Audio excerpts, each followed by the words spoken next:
Hello, welcome back to Aetheral Space 13.60, all word, part 4. We are back. Yes, just a quick warning, everybody. There will be a hiatus for 2 weeks, so this will be the last episode for a bit for patrons, and then I believe this is the one that non-patrons will get when it resumes, right? So this will be the last one before the two. After this one is a 2 hiatus for both. Yes, for everyone who receives so will it. Will patrons in that 2 week period? Will patrons and non-patrons be able to read this? Well, patrons will read this first, and then non-patrons will read it. Yeah. Yeah, okay, so they'll get it later when you... When you receive this, 2 weeks hiatus begins from there, no matter who you are. Okay. Okay, I see. Hang on, I'm moving my cat out of the way. Alright, so, without further ado, shall we begin? Absolutely. Please begin. Several years ago, in the ruins of a life, the man they called the teacher was cradled by the wreckage of his escape pod, hanging off the edge of the salt-coated cliff. Blood ran down his face from a ravaged eye, and shattered glass punctured his body in half a dozen places. Even though he breathed weakly, he was surely already dead. All that remained was for his body to accept that fact. He looked up as his attacker approached, wiping some of the blood from his face with a feeble, shaking hand. A tattoo decorated his wrist, simple text reading Alpha, but that too had been but that too had been all but shredded by the crash. A bitter half-smile tugged at his lips. How should his voice sound? Hoarse. Do you know why they sent you? He asked, voice hoarse. Looking at him now, Dorothy was surprised. The file said that the teacher was fairly young, yet the person before her was clearly an old man. Thin, gray hair and skin pooled taut against his skull. Was it an accelerated aging thing, like with that student of Stay Kindred, Ashdel Durden? It didn't matter. This man would be dead within a few minutes. Whatever story he had would die with him and disappear. She stopped in front of the wrecked pod, huge black wings twitching before her. At the first sign of danger, the sudden death was ready to send out a volley of feathers. They would surely shred the teacher into anything he could send out. You won't answer me then? The teacher raised thinning eyebrows. Yet you won't just kill me either. You'll feel that if you kill me, you bear responsibility. But if you just watch me die, it's fine. Dorothy said nothing.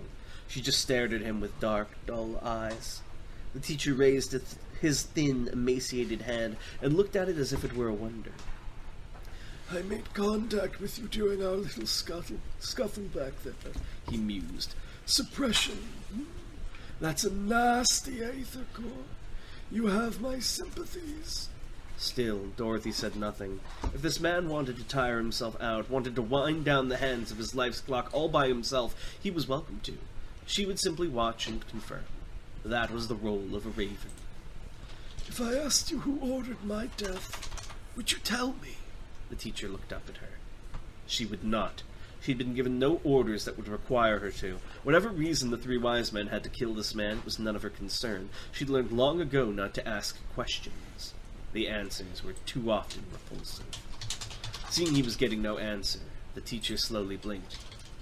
If I told you aether wasn't meant to be used for fighting, would you believe me? Delusional pacifism. Dorothy sneered as her wings flexed behind her. The power that put unimaginably destructive powers in the hands of man that had appeared during the 1,000 revolutions wasn't meant to be used for fighting. Nonsense! It's true, the teacher smirked, settling back in his bed of shrapnel. I've crawled down the rope and I've seen it another time, another place. Dorothy furrowed her brow, and for the first time that day she spoke. What do you mean? The teacher sighed. Not enough time left to explain it, and I don't think you'd understand it if I did. Someone else like me will come along someday. Everything will happen someday. We'll get it right eventually. He looked at her, and there was a twinkle in his eye. I truly believe that. She said nothing. It had been a mistake to do so earlier. Rambling brought on by blood loss and pain didn't merit a response. Still, his mouth kept moving. Do you mind if I ask? How many people have you killed up till now, including my bodyguard? Dorothy's sword dripped red. Dunno, she muttered pointlessly. Really? Ah, that's sad. A person should always have a handle on their history. Numb irritation slithered up from the depths of Dorothy's soul, and she took a step forward. This man was surely starting to annoy her. She'd give him his mercy and be on her way. There would be other missions that needed tending to. Always other missions. As the dark wings loomed over him, however, the tutor just smiled softly. Tell me, He began. The wings came down. is there any hope at the end of this path you're on? At that moment, in that place, those words meant very little. They had just enough impact to cling to the girl's mind, a tiny bit of mental real estate, barely enough to even exist. But they remained, and they grew. And one day they grew too big to be contained, like many strings bound together into a rope. Oh shit, like the climb. He climbed, didn't he? Or did I misremember the metaphor he just used? He's crawled down the rope. Oh no! She's found the rope! Alright. The rest of the match lasted 10 seconds in all. Both contestants charged forward. Dorothy Iroh, framed by her vortex of dark feathers, wings spread out wide and deadly. A toy Muzazi, heralded by the shining light of the fading Quantum King. Cables and glass and electricity, and even more feathers pursuing him from behind. The sword of Radiant Almighty had already formed in his hand, this time greater than ever before. He'd used the power of Quantum King as the fuel for this attack, producing more even as it was absorbed, and now his blade was no less than an instrument of rupture. It was like a white line had been scraped into the world with chalk. Needless to say, this was far beyond his limits. A toy Muzazi had entered the realm of the Aether Burn. He could feel it already, feel his fingers melting and crystallizing, even as they held on to the weapon. Long cracks began to run down his arms even as they burned. This was not a power he could hold on to for long. So he would not. He would end this. Right here, right now! For an instant, he relaxed his grip on Radiant Almighty, and the sheer force of the air pressure released was nearly enough to send him flying. With all of his strength, however, he managed to hold on. His pursuers, concrete, glass, feathers, and all others were scattered far behind him. He'd created the moment he needed. Quantum King was finally fully drained, and Muzazi charged forward out of its carcass. Almighty raised above his head. A ravaged, incoherent roar of exertion was already leaving his throat, tinged with blood, echoing throughout the arena. He would do this. He could do this. He had to do this! He'd promised, after all. Dorothy Iroh had been lunging forward with her hand, seemingly to grab him, but when she saw the power she was emitting? Is that intentional? Or he was emitting? Yes, sorry. You're good. But when she saw the power he was emitting, she seemed to think better of it. In one smooth motion, she ground her feet against the floor to stop and shifted the angle of her hand slightly, as if she, too, were holding... If I have to get rid of my pride, Dorothy Iroh thought, her body burning with crisis, then I'll get rid of it all... Then I'll get rid of all of it! Still, she felt a tinge of regret. I'm sorry, everyone. It ain't so easy to fix your heart after all. Whole world, become my sword! Everything raced to meet her empty hand. Everything she had infused during this match so far. Broken glass and cruel feathers, flames and electricity, stone and steel. All of it crushed itself, compacted itself, and formed into a hellish weapon in her hand. A hilt of curling light and lightning, and a blade with a fiery tip. A guard of protruding feathers like a sea urchin, and an edge of serrated glass. Her hand gripped stone, and a skeleton of steel held the entire monstrosity together. Blue aether oozed from the construction as she raised it, ready to meet Muzazi's assault. This, if nothing else, would be a match for that Radiant Almighty, and then she'd end this fight! There was no choice. She'd dye this sword red once more. That was all she was good at, after all. Can I popcorn it to you? Sure. Muzazi charged in, blade raised high, a maelstrom clutched in his crimson hands. Dorothy raised her own sword to intercept it, and, as Muzazi brought the weapon down, he let the light go. It scattered into nothing in his hands. From his hands, sorry. Utterly dispelled as he cancelled the ability. Dorothy's swing, intended to parry the overhead blow, instead struck at empty air. Her eyes widened, just fractionally, as she realised what he had done. 9 seconds had passed, and just one remained. Musashi had observed his new allies, the Del Said twins, both during this time on Azumahar and back during their fight on Taldan. They seemed to have some sort of injuries on their hands, and yet they were able to move and use them freely. They were able to use infusion to force their hands to move. Now Musashi did the same. White tendrils of light crawled up his shredded hands, forcing them into life, exposed bones clicking as they were commanded by the brain. Musashi's hand whipped down towards his leg, and, in a flash of white light, it pulled free the gun Musashi had strapped there. The 10th second was all but done. All the rest was fractional. All the rest was less than the blink of an eye. Musashi rushed forward, hunched over, taking advantage of Dorothy's open guard. Musashi thrust the shining pistol forward, pressing it against Dorothy's stomach, white Aether crawling over his trigger finger. And Musashi pulled the trigger. Bang! Dorothy's sword crumbled into chaos, its carcass showering onto the floor. Can I come back to you just for this last little bit, because I don't think you can do this justice. Yeah. Hands already falling limp and bloody, Musashi caught Dorothy with his forearms before she could fall fully to the floor. Blood was pouring copiously from her wound. The bullet had shredded her insides on the way through, but there was still time. This was one of the strongest special officers, after all. "Dorothy," he rasped into her ear, his own voice nearly failing him. Let's stop this, okay? The fight is done. You can't keep going. Surrender." There was no reply. Musashi's gaze drifted down to the shattered remains of Dorothy's recording device, broken on the floor. It seemed he'd destroyed it with that final attack. "You can't use your ability to heal any further." He pressed forward, insistent, ignoring the pain in his throat. "There's no point. Surrender, and we can. Together we can." Dorothy's head flopped onto his shoulder.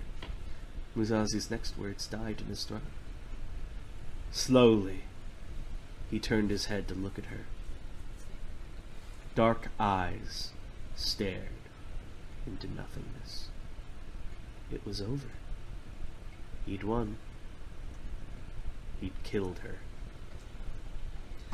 A toy Musashi rose out of the crater in the center of the arena a few minutes later, black hair hanging down over his face, carrying delicately the body of Dorothy Iroh. It was torture to carry her, with these hands of blood and bone and splintered wood. But in a way, Musashi welcomed the pain. He felt he owed it to her. He trembled as the cold struck him. At some point during their battle, it must have started raining. He hadn't noticed. The passion of combat had banished the cold, and as for the noise, the applause drowned everything else out. The sounds of cheering poured over Toy Musashi from all sides, the crowd celebrating his victory. Clapping, shouting, screaming, he knew that jubilation like this must be taking place across the entire planet, across the entire galaxy. They were all cheering for him, for what he's done.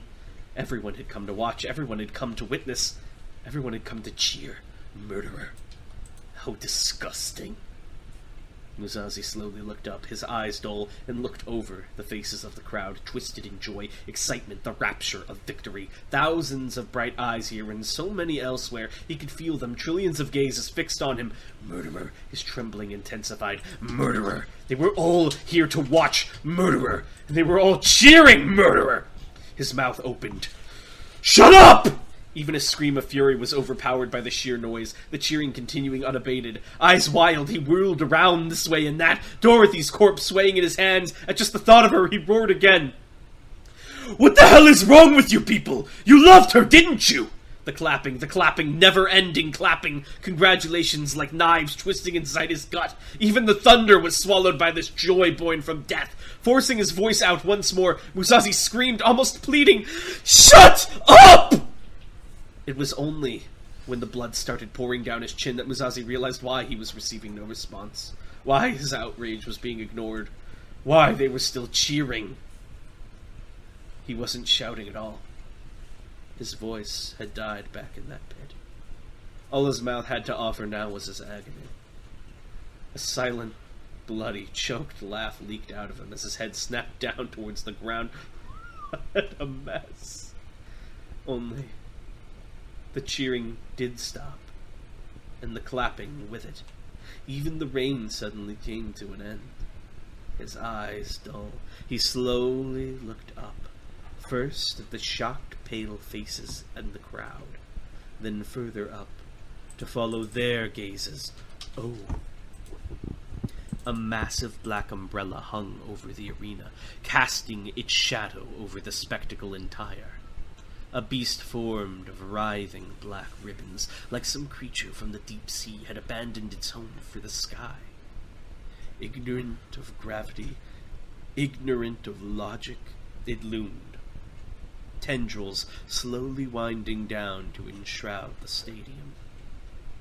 Deep within the dark, Musashi could see the face of the end. A grinning, skull-like moon, framed by 10 severed horse legs slowly orbiting it. A flower of evil indeed. Musashi's breath caught in his throat. Musashi's skin crawled with goosebumps. The Palatine had come. Part 13. End of Part 3. Woo-wee! Whoa! That was fun. I only wish we had gotten a little more time to cook with Dorothy, I think, but that was still pretty good. I enjoyed it greatly. I wanted that. I did sort of want to feel like it was cut short, like, because Musashi's there, like, now it's time for a flashback, right? And then it's just she dies. Oh, it's fucked up. You're a fucked up guy. Let me find the Musashi in the boss rush right now. Yeah, for real. What the fuck? He's really going through it. Trying to find our ethereal questions in this ethereal place. Alright, where did I leave off? Alright, you ready? Yeah. Knight Lavitz asks, does all word require a common agreement on what something is called, or just for Dorothy to perceive what she's infusing as what she's calling it? Start on Dorothy's end only. How does it work with things she can't identify? If she has, like, a thing she can refer it to it by, that's all it needs. Would stopping her voice actually prevent the technique, or would mouthing the words and saying them in her head be good enough? Her voice needs to say them. Like, she can use a recording for that, but she needs to, like, make the words using her mouth at some point in time. Ah, interesting. And then play it when the actual thing needs to happen. Lan asks what happens if there are multiple Supreme Heirs alive for a Dawn contest, but my understanding is... There's only one Supreme Heir. You can Supreme can have more than one kid, but only one of them is going to be the heir. Do they always have to fight to the death about it, like with Renee, or can they just, like... Depends on the Supreme. Weiser asks, what do Umbrans look and sound like when they're born? Do they have a biological default hair, eye color, or voice, or is any default purely their preference? They have a default. It's generally... yeah. Well, it's sort of just a normal colour, usually. Yeah, how they're born. Alright. Lan asks, what is Bright Eye and what is Silver Eye? Those are news organizations. Alright. And then I'll end off with Lan's last question here to guarantee we have some for next time. Alright. Well, thank you all for watching. And we will see you again next time for part 4 of Arc 13. Do you think Arc 13 might reach like 100 chapters? It probably won't. It'll get close though. I'm thinking maybe 80-90 between those. Jesus Christ. That's nutty. 90 at the very most, I would say. Alright, well thank you all for watching and we will see you next time. Bye.